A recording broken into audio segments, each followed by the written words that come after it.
Hello everyone again. So, Mr. Joe Rogan have been talking with Matt Walsh about gender identity and woke, and Jordan Peterson' opinion was so that to be crazy that this shit will not happen, and they are discussing it. Let's see this. Jordan Peterson first started talking about compelled speech and compelled use of pronouns. I remember people thinking, like, why do you care about this? This is like such a small issue with a marginalized group of people. Like, let them have their identity and use the pronouns they want. And, this is like, what was it, 2015, Such bullshit. 2016? And I remember his warning, and I remember many other people like, this is going to spill over. Like this, if you can enforce this on a professor, and if you can enforce compelled speech, because Canada doesn't have the same free speech laws we do in America. Yeah. And if you can, like, where does it go? How are you compelling it? Well, it means through violence or through police or through the fear of being arrested, the fear of having your job taken away from you. Like, this is literally what happens when you use laws to compel people. Like, you have to have some sort of a punishment if they don't follow. The small thing here, like they force people to say these pronouns, to respect these people, to say this, we are standing with you and everything, but you are allowed to dissect other people's religion, you are about to say whatever you want on other people's beliefs and so on, but you can't use these pronouns. You have to use their own pronouns. All through if they don't follow your orders. And this is what he was worrying about. And I remember at the time being like, I hope he's wrong. Like, I hope it doesn't get that big. But now here we are, 7 years later, yeah, and he was right. He was right. Because there's also a difference between telling people they can't say something, which is what free speech suppression usually is, and that's bad enough. But then telling people that they have to say something, yes, compelling them to actually say something, putting words in their mouth and telling it's them completely different. And it's not pronouns. It's not a small thing, because when you use the she for a he, you're not only being forced to say something, but you're being forced to affirm and acquiesce to a claim that you don't agree with. You're being forced to express a belief that's not yours. I mean, it's like 100%. It's not much different from a dictatorship forcing someone to profess belief in a religion. It's forced conversion, basically. It's almost like nobody can talk about this shit better than Matt. Is what it is. Yeah. And once you allow that, it doesn't matter. Of course, it's going to start somewhere small. It's just pronouns. It always starts that way. But like I said, it's actually not small. Pronouns there's a reason why the left makes a big deal out of it. So anytime people on the right say, well, it's not a big deal, in response to the left making a big deal about something, well, they wouldn't be making a big deal about it if it wasn't a big deal. And the fact that they're choosing this hill to defend should tell you that there's something here worth fighting over. My kid was going to school with a girl who was a they, them. She decided she was a they, them. And she demanded that they talk in they, them way. That's not allowed. Or sorry, she's a little girl though. Like, you had to use, when you were referring to her as a plural. This girl wore makeup, dressed like a girl, just decided that she was a they, them, and would get angry. Isn't that too stupid? And not calling her a plural. Yeah. And what does that mean? So we have enough of a problem getting someone who identifies as a woman to tell us what a woman is, but right. What's a they? Yeah. What do you like? Describe to me the feelings of being a they.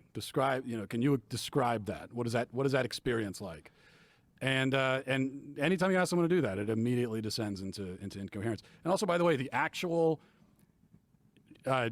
gender-neutral pronoun for an individual is it. It's not they. So it's interesting that, well, nobody wants to be an it because it's dehumanizing. Offensive. Right. Yeah. They want to be a they. But yeah, if you're calling yourself non-binary, you have dehumanized yourself, because human beings exist in a sex binary, male and female. If you're rejecting that, you are rejecting your human identity. And so you've already... You can be a bird. Dehumanized yourself. You are actually it. If it's true that you are not a male or female, then you are an it. We don't know what else to call you. And then maybe more importantly, one of the things that you're doing when you're doing that is you're giving people, especially if you do it to young people, you're giving them an opportunity to be special and to get special treatment without any special act. They haven't done anything that warrants that unique behavior. Yeah, I think that's a really important point. I saw one video of a guy said, "Okay, let me give you this analogy. It's like imagine if your young boy instead of said I am they them, he said I'm a bird and pretended he's a bird and wanted to jump on the fourth floor. Are you supposed to stop him, or you are supposed to acknowledge his what you can say, what he thinks about himself and let him try to fly on the fourth floor?" So this is the same thing. If you are young and you don't actually know, people should guide you. If the parents should not guide you, why they are called parents? There is no need for parenting then. Point. I think that's actually so much of this that and people don't notice it, but a lot of this is just standard narcissism. Yes. Especially you listen to these. Why is this so common among celebrities now? All the celebrities have trans kids and they're coming out as non-binary and whatever else. And then you listen to them like Demi Lovato or whoever, and you listen to them explain why they're they them. It's always, well, I don't identify with these labels. I'm beyond that. I'm above that.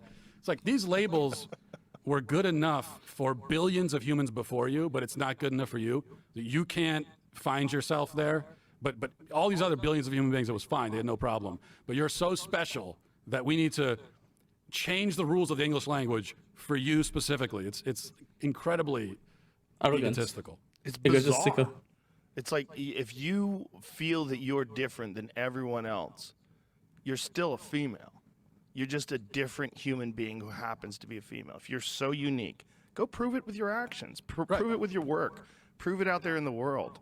But to demand this, That's gonna be stupid. You're asking somebody who's lazy as fuck, who's not doing anything, to do something super amazing and to prevail against all of the odds and tell you, yeah, I'm special. Nope, they don't want that. very special attention. And that's what we give people. Like, if you give people that thing today, they'll tell, there's groups of people that will tell you, you're amazing, you're incredible, you're beautiful, you're brave. It gives them positive affirmation for making these Dopamine. decisions. It's also part of what you're describing is personality, right? I mean, so if you're saying, oh, I'm a female, but I don't identify with girly things and I don't like the color pink and whatever.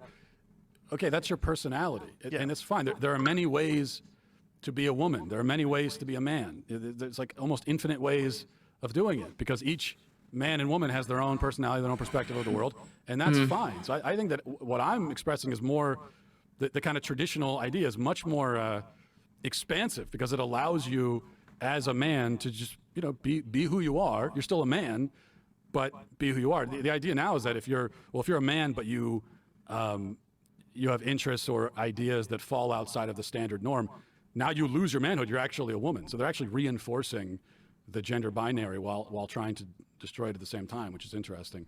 But I think most of what they're trying to describe is actually just personality. Yeah. And now we have this situation where you could have a person who has 5 different genders and 6 sexual orientations, but no personality because their personality has been subsumed by all of these labels. They've categorized and labeled and everything, and it's really strange.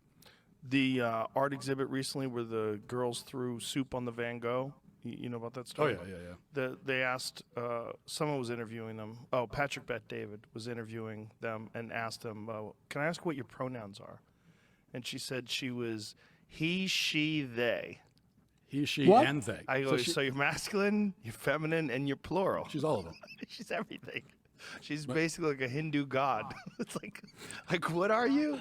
This is just laziness. At least choose one. It's just laziness. Pompous nonsense. It's just, in that particular case, thinking that you're going to fucking cure climate change by throwing soup on a priceless painting and then gluing yourself to a wall. And also, what does it tell you that the person interviewing her knew that she definitely has different pronouns? Like, yeah. You just know sure. It comes with the package, which tells you, that, again, that this is an ideological and political thing. It's not an actual identity. If you were one of those people that thought that there was a literal attack on the foundations of this country to try to destroy it from the youth up, I strongly still believe that it is a sort of mental illness. They are just shy from putting the words.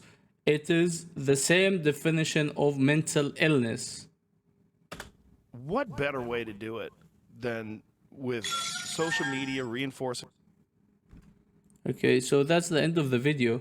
I think that this shit is getting out of hand, to be honest.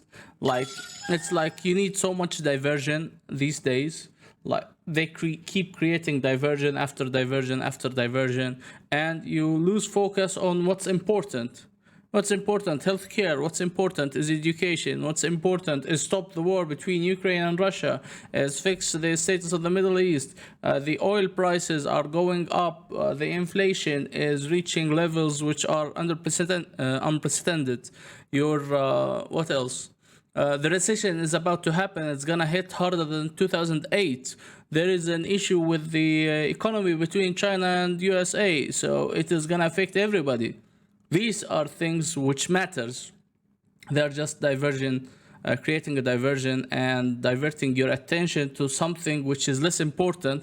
But it is so important at the current state that if you leave it, it will ruin your kids and your children. It will ruin the society. So it's just a diversion of something that is bigger, that is happening at the moment, but this is more pressing. What do you think about this? Honestly, I like to hear some thoughts about this.